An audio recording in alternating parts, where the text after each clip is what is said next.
नमस्कार सभी साथियों का एक बार फिर से स्वागत करता हूं आपके अपने इस YouTube चैनल पर। साथियों, आज की इस वीडियो में हम 16 अक्टूबर को हुए उस पेपर के संस्कृत के भाग को सॉल्व करने वाले हैं। पूरे 30 प्रश्न हैं। इन सभी 30 प्रश्नों का उत्तर है हम आज की इस वीडियो में जानने वाले हैं। साथियों, रीट एग्जाम 2021 जो कि 26 सितंबर को पूर्ण हुआ था, वहाँ पर जो अलवर सेंटर है वहाँ पर परीक्षा जिन परीक्षार्थियों ने नहीं दी गई थी उसका जो एग्ज़ाम है वो 16 अक्टूबर को पुनः करवाया गया था। तो उसी का जो आज पेपर हुआ था उसमें संस्कृत के पार्ट को आज हम इस वीडियो में सॉल्व करने वाले हैं। इससे पहले हमने साइकोलॉजी के आंसर की जारी कर दी गई है। अगर आपने पिछला वीडियो नहीं देखा है तो उस वीडियो को भी ज़रूर देखिएगा। और आज का भी इस वीडियो में भी बिल्कुल ऑथेंटिक रूप से 100% आपके जो जवाब हैं वो सही मिलने वाले हैं। तो इस वीडियो को भी पूरा देखिएगा। तो चलिए साथियों, शुरू करते हैं वीडियो को। उससे पहले मैं आपसे एक रिक्वेस्ट करना चाहूँगा कि अभी तक जिस भी साथी ने हमारे चैनल को सब्सक्राइब नहीं किया है तो प्लीज़ चैनल को सब्सक्राइब करके ज़रूर रखिएगा और बेल के आइकन को भी प्रेस कर लीजिएगा ताकि आने वाली हर एक वीडियो है उसका नोटिफिकेशन है वो आपके पास आ सके। इसी प्रकार की कई जो भी सूचना है वो हमारे चैनल द्वारा प्रोवाइड करवाई जाती हैं। तो चैनल को सब्सक्राइब करके रखिएगा और वीडियो को लाइक और शेयर ज़रूर कीजिएगा। चलिए शुरू करते हैं। आज का हमारा जो पहला प्रश्न है, देखिए प्रश्न है कि श्लोक के अस्मिन् प्रयुक्तस्य छन्दस्य नाम लिखत है। ये कह रहा है कि जो श्लोक है और श्लोक हमारे पास दे रखा है, ये देखिए इस श्लोक में छंद का नाम पूछ रहा है। तो देखिए हम पहले वर्णों को गिनते हैं कि कितने वर्ण हैं इसमें। 1 2 3 4 5 6 7 8 9 10 11 12 13 14 कितने वर्ण हैं साथियों? 14। और 14 बसंत होता है। क्या होता है? बसंत। तो इसमें जो श्लोक है इसमें छंद पूछा है तो इसका जो छंद है वो बसंत तिल का आपका राइट आंसर हो जाएगा, ऑप्शन नंबर 1। नेक्स्ट अगला प्रश्न है साथियों, क्वेश्चन है कि सकलापि इत्यत्र का संधि अस्ति। देखिए सकलापि में संधि पूछ रहा है। बहुत ही शानदार प्रश्न है, कोई ज़्यादा हार्ड लेवल नहीं है। साथियों, जिस भी साथी ने ये एग्जाम दिया है इस वीडियो को पूरा जरूर देखिएगा। बिल्कुल ऑथेंटिक रूप से आपको जवाब है वो इस वीडियो में मिलने वाले हैं। तो आप इस वीडियो को जरूर देखिएगा और आपका जो स्कोर है वो कितना बन रहा है वो भी आप कमेंट बॉक्स में पिन करके बताइएगा। और जिस साथी ने नहीं दिया है वो भी इस वीडियो को देखना और उनमें कंपेयर करना कि जो 26 सितंबर का एग्ज़ाम हुआ था और इस 16 अक्टूबर का एग्ज़ाम हुआ है उनमें कितना अंतर है पिछले पेपर की अपेक्षा। ये पेपर हार्ड है या इजी है, ये अपने विचार आप कमेंट बॉक्स में ज़रूर हमें बताइएगा। देखिए सकलापि में संधि पूछ रहा है तो सकलापि का संधि क्या हो जाएगा? सकल धन अपि। तो इसमें कौन सी संधि हो जाएगी? दीर्घ संधि हो जाएगी, no doubt. Option number C इसका राइट आंसर हो जाएगा। अगला प्रश्न है साथियों, क्लिष्टम इत्यत्र का प्रत्यय।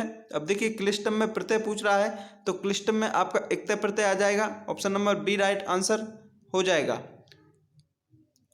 नेक्स्ट प्रश्न की ओर बढ़ते हैं साथियों। अगला प्रश्न है सुरुचिरा इत्यत्र का समास है। अब देखिए यहाँ पर सुरुचिरा पूछ रहा है। क्या है? सुरुचिरा इत्यत्र का समास है, समास पूछ रहा है।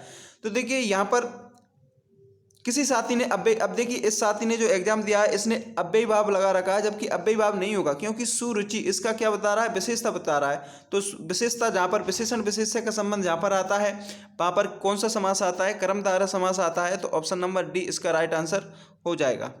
अगला प्रश्न है साथियों, नेक्स्ट है। अब देखिए इसी जो वाक्य है इसमें इसी में पूछा गया है वही अव्यय समास है। यदि सुरुचिरा मेधपाठा न आलोकितः इत्यस्मिन् वाक्ये विशेष्य पदम चुनुत। अब देखिए इसमें क्या पूछ रहा है? विशेष्य पद पूछ रहा है। अब यहाँ पर सुरुचिरा क्या है? एक विशेषण है जो किसकी विशेषता बता रहा है? मेधपाठ की विशेषता बता रहा है। किसकी बता रहा है? मेधपाठ की। तो जिसकी विशेषता बताई जाती है उसे क्या बोलते हैं? हम विशेषण बोलते हैं, सॉरी विशेष्य बोलते हैं। तो विशेष्य इसका जो राइट आंसर कौन सा हो जाएगा? मेधपाठ, ऑप्शन नंबर सी इसका राइट आंसर हो जाएगा। अगला प्रश्न है साथियों, ये आपके जो उच्चारण स्थान है उनमें से प्रश्न पूछा है। ए इति वर्णस्य उच्चारण स्थान है। तो आपको पता है ए दे तो कंठ तालु होता है। तो ऑप्शन नंबर ए इसका राइट आंसर हो जाएगा, कंठतालु। नेक्स्ट क्वेश्चन की ओर बढ़ते हैं। प्रश्न है कि ज्ञानम ऋते मुक्ति न भवति। क्या कह रहा है कि ज्ञानम ऋते मुक्ति न भवति वाक्यमिदं संशोध्यत। अब इस वाक्य इसने दिया है जो अशुद्ध दिया है, हमें इसको शुद्ध करके बताना है कि देखिए ज्ञानम ऋते मुक्ति न भवति, तो इसका जो राइट आंसर है वो हो जाएगा ज्ञानात् ऋते मुक्ति न भवति। ऑप्शन नंबर डी इसका राइट आंसर होगा। नेक्स्ट क्वेश्चन की ओर बढ़ते हैं। अब ये प्रश्न है, पिछली जो 26 सितंबर को एग्जाम हुआ था रीट लेवल फर्स्ट में, ये प्रश्न पूछा गया था, एज इट इज वही प्रश्न यहाँ पर पूछ लिया गया है कि ज्ञानम भारम बिना, तो ज्ञानम भारम क्रियाम बिना क्या आ जाएगा, ऑप्शन नंबर सी आ जाएगा, क्रिया बिना। ज्ञानम भार क्रिया बिना, option number C. Next question है, अगला प्रश्न है साथियों कि प्राचीन यूनानी दार्शनिक सुकरात केन विधि नाम समाजे उपदेशम एतदात। देखिए आप कई बार इस प्रश्न को पढ़ चुके हो और आपने कई बार इसको पढ़ा है कि जो आपकी प्रश्नोत्तर विधि होती है उस प्रश्नोत्तर विधि के जनक किसको माना जाता है, सुकरात को माना जाता है। तो यहीं तो ये पूछ रहा है कि सुकरात ने किस विधि को बताया गया था, तो प्रश्नोत्तर विधि इसका राइट आंसर हो जाएगा, option number A. Next question है, ये प्रश्न भी कई बार पूछा गया है। अब देखिए इस प्रश्न मतलब ये एग्जाम है, इसमें पूर्व जो एग्जाम हुए हैं उनमें पूछे गए अधिकतर प्रश्न डाले हुए हैं। ये कई प्रश्न हैं जो कई एग्जाम में पूछे गए हैं। ये प्रश्न भी पूछा गया है कि हर्वटीय पंचपदी कस्य विधे विकसित रूपम वर्तते। अब हर्वटीय पंचपदी है उसका कौन सी विधि है जिसका जो विकसित रूप माना जाता है, तो आपको अच्छे तरीके से पता है कि मूल्यांकन विधि का जो विकसित रूप है वो हर्वटीय पंचपदी को माना जाता है। ऑप्शन नंबर सी इसका राइट आंसर हो जाएगा। नेक्स्ट क्वेश्चन है 71, भाषण पठनम लेखनानि कस्य कौशलस्य आदराणि सन्ति। बिल्कुल देखिए ये प्रश्न भी पिछली एग्जाम में पूछा गया है और ये कह रहा है कि भाषण पठन और लेखन ये सभी हैं वो किसके कौशल के आधार जो माने जाते हैं, तो इसका जो राइट आंसर श्रवण से हो जाएगा, श्रवण कौशल आपका राइट आंसर हो जाएगा। ऑप्शन नंबर बी आपका राइट आंसर हो जाएगा। नेक्स्ट क्वेश्चन है साथियों, अगले प्रश्न की ओर बढ़ते हैं। वर्णानाम रेखांकित संकेते लिपि रूपेण निबंधनम भाषाया कीदृशम रूपम भवति। तो देखिए क्या पूछ रहा है कि जो वर्णों के रेखांकित संकेत में जो लिपि रूप है और लिपि रूप में जो निबंध होता है वो भाषा का कौन सा रूप होता है, तो लिपि रूप जहाँ पर आ जाता है वो लिखित रूप माना जाता है, तो लिखितम रूपम इसका option number D right answer हो जाएगा। नेक्स्ट प्रश्न है साथियों, वीडियो पसंद आए तो लाइक और शेयर करना, अपने साथियों को भी शेयर करना ताकि वो भी इस वीडियो को देखकर अपने उत्तरों की जांच कर सकें। शिक्षणाधिगम प्रक्रियाम सूक्ष्म अर्थात मृदु उपागम कौन सा है, तो देखिए शिक्षण अधिगम प्रक्रिया में दो उपागम होते हैं, एक तो होता है मृदु उपागम और एक होता है कठोर उपागम। यहाँ पर हमसे मृदु उपागम पूछा है, तो मृदु उपागम है आपका जो समाचार पत्राणी है, ये ऑप्शन नंबर ए आपका राइट आंसर हो जाएगा। नेक्स्ट क्वेश्चन है, अगला प्रश्न आता है कि मूल्यांकनम कति विधम भवति। अब देखिए ये प्रश्न है, इस प्रश्न में थोड़ा डाउट है कि मूल्यांकन की जो विधि है वो कितनी होती है। अब देखिए एक प्रश्न आता है कि मूल्यांकन का प्रकार, और यहाँ पूछ रहा है मूल्यांकन की विधि। तो अगर मूल्यांकन के प्रकार पूछता तो हम यहाँ पर 2 लगा सकते थे, लेकिन यहाँ पर विधि पूछ रहा है, तो मेरे अनुसार इसका जो राइट आंसर है वो 4 चतुर्विधम होना चाहिए। मूल्यांकन की 4 विधि होती हैं, तो मैं ऑप्शन नंबर बी की ओर जाऊँगा। बाकी आपके अनुसार क्या आंसर इसका हो सकता है कमेंट बॉक्स में ज़रूर लिख करके बताइएगा। नेक्स्ट प्रश्न है, सत्य असत्य निर्णयम ट्योर और फ्लैश कस्य परीक्षाया प्रकारोऽस्ति। अरे कितना शानदार प्रश्न है, ऐसे प्रश्न भी कोई पूछता है क्या यार। सत्य असत्य निर्णय कस्य परीक्षा प्रकारो भवति, तो ये बिल्कुल आपको अच्छे तरीके से पता है कि वस्तुनिष्ठ परीक्षा का उदाहरण है, इसका प्रकार है, तो बी ऑप्शन इसका राइट आंसर हो जाएगा। अब ये गद्यांश है, इस गद्यांश में से प्रश्न पूछे हैं। अब देखिए राजान इत्यत्र का विभक्ति, अब यहाँ पर क्या पूछ रहा है, राजान पूछ रहा है, क्या पूछ रहा है, राजान। तो देखिए राजान इसका जो विभक्ति है, इसकी विभक्ति अगर हम देखें तो गद्यांश में देख सकते हैं, गद्यांश में देख अगर वैसे नहीं आ रही तो हम गद्यांश में से देखकर भी इसकी विभक्ति को पहचान सकते हैं। गद्यांश में देखिए राजान विद्यावानाम पुस्ताते तो इसका राजान यहाँ पर दे रखा है, विद्या नाम पुस्तक। तो देखिए इसका जो विभक्ति है वो प्रथमा विभक्ति मेरे अनुसार होनी चाहिए। ऑप्शन नंबर ए इसका राइट आंसर हो जाएगा। नेक्स्ट क्वेश्चन है विद्यावंते इत्यत्र का प्रत्यय, विद्यावंते इत्यत्र का प्रत्यय। अब देखिए जो विद्यावंते पूछ रहा है इसमें प्रत्यय कौन सा होगा। देखिए अब कई साथियों ने तो यहाँ पर इक्तवतु भी लगाया होगा, सानच भी लगाया होगा और मतुब भी लगाया होगा, लेकिन इसका जो राइट आंसर है वो क्या होने वाला है हम देखते हैं कि विद्यावंते पूछ रहा है। अब यहाँ पर क्या है, विद्या है, और विद्या क्या है, एक शब्द है, और शब्द से लगने वाले प्रत्यय कौन से होते हैं, तद्धित प्रत्यय होते हैं। कौन से प्रत्यय होते हैं, तद्धित प्रत्यय होते हैं। तो हम इनमें से छांट सकते हैं कि तद्धित प्रत्यय कौन सा है। तो बतुप तो नहीं होगा, बतुप इसमें सानस तो नहीं होगा, इक्तवतु भी नहीं होगा। अब बतुप और मतुप, तो इसमें मतुप है, इसका जो राइट आंसर हो जाएगा ऑप्शन नंबर सी। अगला प्रश्न है विद्या एवं इत्यत्र का संधि विच्छेद है। इसका संधि विच्छेद पूछ रहा है, तो इसका जो संधि विच्छेद हो जाएगा वो विद्या है देन एव हो जाएगा। ऑप्शन नंबर सी इसका राइट आंसर हो जाएगा। अगला प्रश्न है साथियों, प्रश्न है कि सरल मार्ग इत्यत्र क समासा। क्या पूछ रहा है, सरल मार्ग इत्यत्र से का समास है, सरल मार्ग में कौन सा समास है।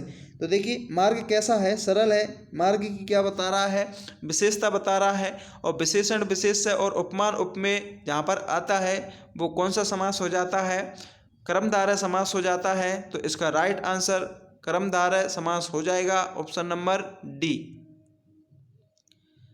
अगला प्रश्न है प्राप्नुवना इत्यस्मिन् क्रियापदम का धातु। अब इसमें से जो धातु है वो पूछ रहा है, तो धातु इसमें जो आप धातु है हो जाएगा, प्र उपसर्ग है, आप धातु है।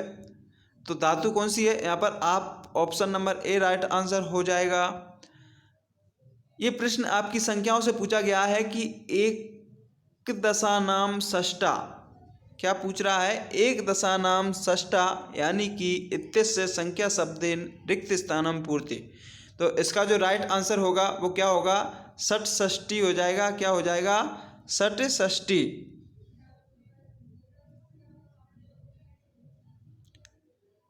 11 × 6 इस प्रकार इसका जो राइट आंसर हो जाएगा। अगला प्रश्न है अंका नाम स्थाने संस्कृत पदेना समयम लिखता।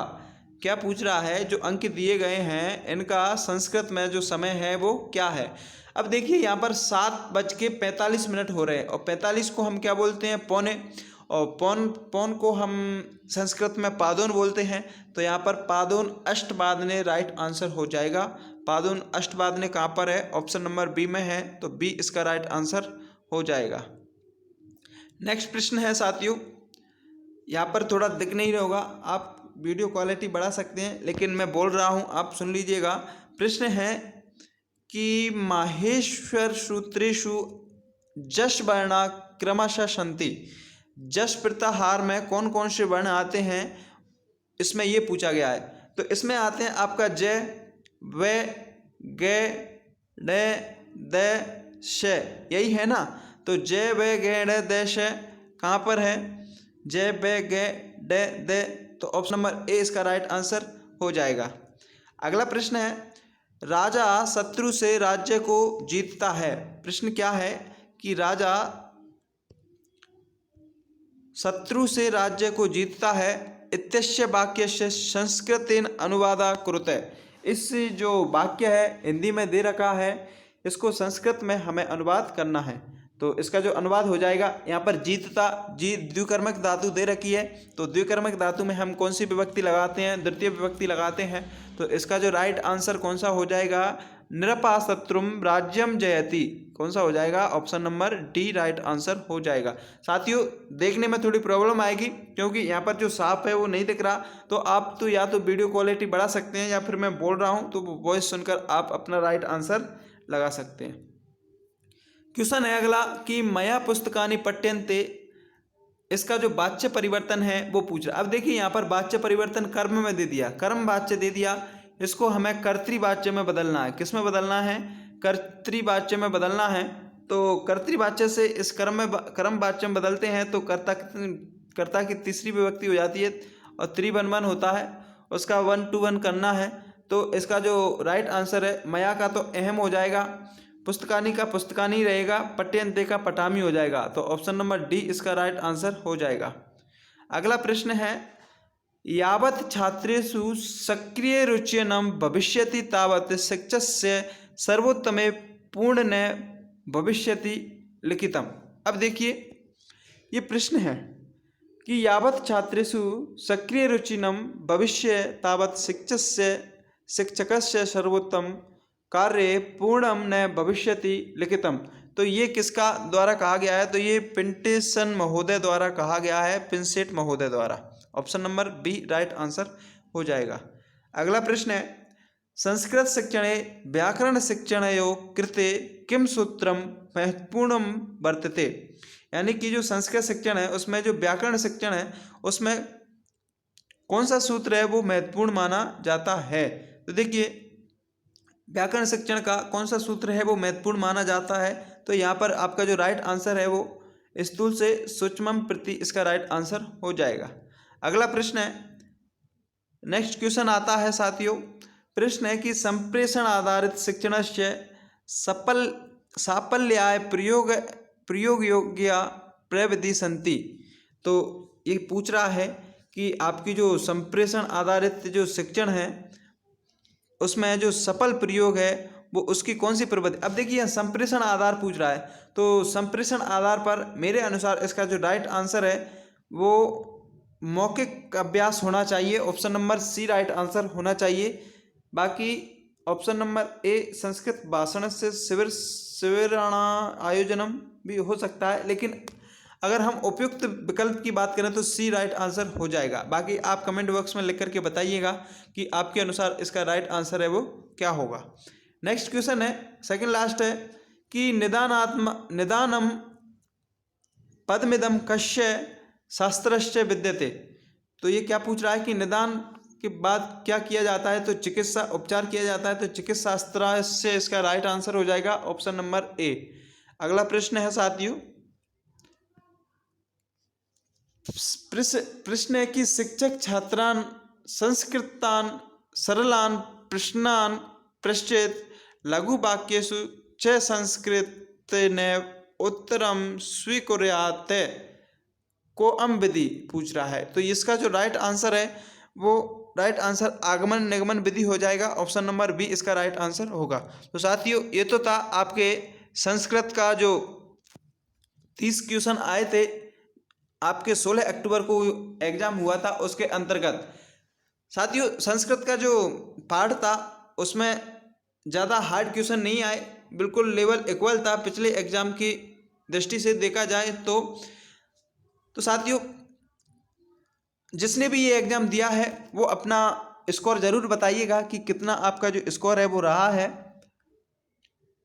और अपने विचार भी साझा कीजिएगा कि आपके अनुसार किस प्रकार का जो पेपर है वो रहा है पिछले एग्ज़ाम की अपेक्षा।